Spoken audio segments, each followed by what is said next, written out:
یەکێک لەو سیستەمانەی حکوومەت پشتی پێبەستووە بۆ جێبەجێکردنی یاسای چاکسازی سیستەمی بایۆمەتریە. وەزارەتی دارایی و ئابووری حکوومەت یاریێمی کوردستانیش با سوودوەرگرتن لە سیستەمی بایۆمەتری زیاتر لە 450,000 ژمارەی بێهاوتای بانکی بۆ فەرمانبەرانی شارستانی و پۆلیس دروست کرد. وەزیری دارایی و ئابووری حکوومەت یاریێمیش بە هەنگاوێکی گرنگی وەسف کرد.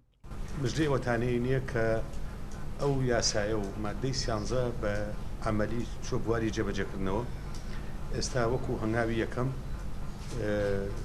ئەژمێری بانقی بۆ سەرجەم موچەخۆرانی کەرتی شارستانی مەدەنی جێبەجێکرێ لەگەڵ پۆلیس. ئەتوانم هەنی وەکو هەواڵێکی خۆشەوەشتا پێ بڵێم کە ئەم پرۆسەیە لە چوارچێوەی تەنها ئەژمێری بانقی و موچایە ناوەستێتەوە بەڵکو تەتویر کراوە بۆ ئەوەی ژمارەی کەسی بێهاوتای لەگەڵایە.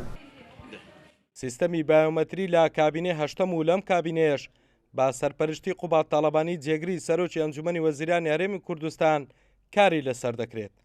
حکوومەت سوودی زۆری لەم سیستەما بینیوە و لەو ڕێگەیەوە توانیویانە زیاتر لە 20,000 موچە ڕابگرن و داهاتێکی زۆریش بۆ حکوومەت بگەڕێنەوە. خاڵێکی گرنگی جێبەجێکردنی یاسای چاکسازی بنیتی بوو لە سوودوەرگرتن لە سیستەمی بایۆمەتری.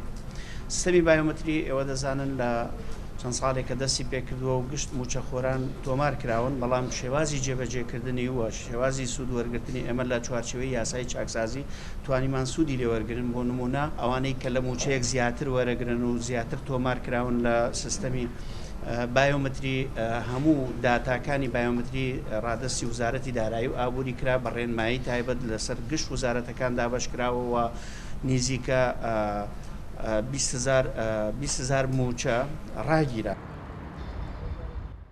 لە ئێستادا حکوومەت یاریێمی کوردستان دەستی کردووە بە جێبەجێکردنی قۆناغی دووەمی سیستەمی بایۆمەتری کە بریتیە لە ڕێخستنەوەی میلاک و توانای مرۆیی حکوومەت لەگەڵ دەرکردنی ژمارەی بێهاوتا بۆ هەموو موچەخۆرێکی حکوومەت کە تۆمار کراون و ناویان لە لیستی موچەدا هەیە.